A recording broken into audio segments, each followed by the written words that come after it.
A ver, pensemos en esto. ¿Cómo se organiza una sociedad cuando el peligro acecha en cada esquina y el poder central es, digamos, débil? Pues en la Edad Media, Europa encontró una respuesta: el feudalismo. Venga, vamos a meternos de lleno en este sistema que definió a todo un continente durante siglos. Para entender el feudalismo, no hay que pensar en un plan maestro diseñado en un despacho. No, no. Esto fue más bien una solución improvisada, una solución de pura supervivencia ante un problema pero que muy real. Vamos a imaginarnos por un momento que no hay un ejército nacional que te proteja, ni policía, y que las comunicaciones son casi nulas. La pregunta era bastante directa. En un mundo así, ¿cómo garantizas tu seguridad y la de tu familia? Pues nos vamos a situar en el siglo X. La inmensa mayoría de la gente vive en el campo, en pequeñas aldeas totalmente aisladas unas de otras. La inseguridad era el pan de cada día, y es justo en este caldo de cultivo donde se necesitaba urgentemente una nueva forma de organización. Y así, casi por necesidad, nace el feudalismo. Ojo, no es una ideología, es un acuerdo práctico, un pacto. La idea central es bastante sencilla. Yo te protejo con mi ejército privado y a cambio tú me juras lealtad y trabajas para mí. Este es el trato que lo va a definir absolutamente todo. Este pacto, claro, da lugar a una estructura social increíblemente rígida. Vamos a ver ahora cómo se organizaba esta sociedad. Aquí la tenemos. Esta es la famosa pirámide feudal, el retrato perfecto de una sociedad desigual. Arriba del todo, el rey. Justo debajo, la nobleza y el clero, y en la base, una base inmensa, los campesinos. La clave de todo el sistema es que uno nacía y moría en el mismo estamento.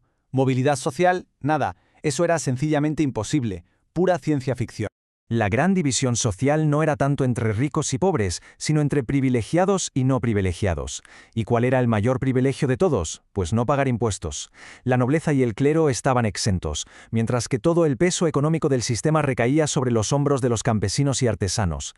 En teoría, cada estamento tenía una función muy clara. El rey gobernaba, la nobleza luchaba, el clero rezaba, y los campesinos, los campesinos trabajaban para mantener a todos los demás. Era una visión del mundo en la que cada pieza tenía su lugar, un orden que se consideraba divino e inmutable. Venga, ahora vamos a centrarnos en los que estaban arriba, en los protagonistas armados de este sistema, los nobles. La clave del poder de un noble era el feudo. Pero cuidado, no era simplemente una propiedad. El rey le daba a un noble el control total, político, económico y militar, de un territorio. A cambio, ese noble, que se convertía en su vasallo, le debía lealtad absoluta. Es que un feudo era un auténtico microcosmos, un mundo en miniatura que se bastaba a sí mismo. Tenía el castillo como centro de poder, las tierras del señor que trabajaban los siervos, los pequeños huertos para la subsistencia de los campesinos y las tierras comunales para el pasto y el bosque. Y en el corazón del feudo, el castillo. Pero no nos imaginemos palacios de lujo. Un castillo medieval era, ante todo, una fortaleza militar, frío, oscuro, con muros enormes, fosos y torres de vigilancia. Su función era doble. Por un lado, proyectar el poder del señor y por otro, servir de refugio para toda la población del feudo si venían ataques. Entonces, ¿qué hacía un noble en su día a día? Pues su principal obligación era la guerra, ir a luchar por el rey. Pero, en tiempos de paz, se dedicaba a administrar su feudo. Recaudaba impuestos, impartía justicia como si fuera un juez y, por supuesto, también tenía tiempo para el ocio, como la caza o los grandes banquetes. Pero la nobleza no era el único poder. Había otra fuerza, quizá incluso más influyente, que moldeaba la vida de todo el mundo: la Iglesia. La Iglesia era, en la práctica, un gigantesco señor feudal.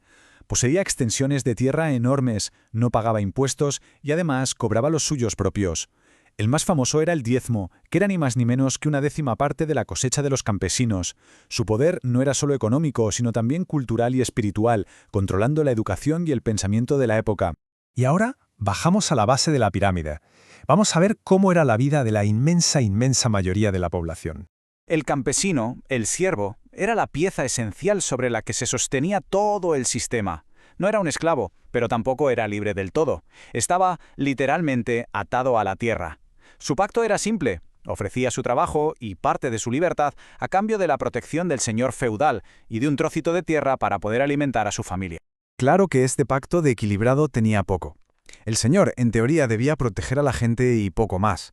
El siervo, en cambio, tenía una lista de obligaciones interminable: trabajar la tierra del señor, entregarle parte de su propia cosecha y, encima, pagar por usar el molino o el horno, que por supuesto también eran del señor.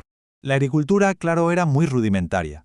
Para no agotar la tierra porque no tenían abonos modernos, usaban la rotación de cultivos y el barbecho. ¿En qué consistía? Pues en dejar una parte de la tierra en reposo cada año, sin cultivar. Una técnica muy sencilla pero que era vital para asegurar la cosecha del año siguiente. La vida era durísima y la alimentación muy monótona y precaria. La base de todo era el pan. A eso se le sumaban legumbres, algo de queso, huevos. La carne o el pescado eran un lujo excepcional. Una mala cosecha, por una sequía o una helada, no significaba apretarse el cinturón. Significaba directamente hambruna y muerte.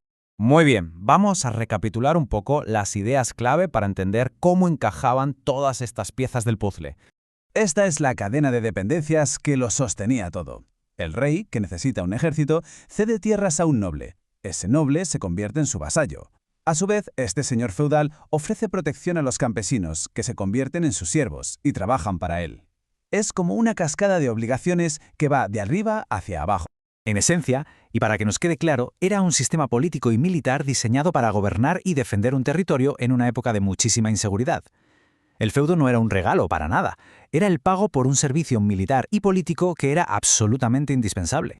El feudalismo fue la respuesta que se encontró a un mundo caótico, una forma de ofrecer seguridad a cambio de libertad. Un pacto que moldeó Europa durante siglos y que nos deja con una pregunta que, la verdad, resuena hasta hoy. ¿Qué precio se está dispuesto a pagar por la seguridad?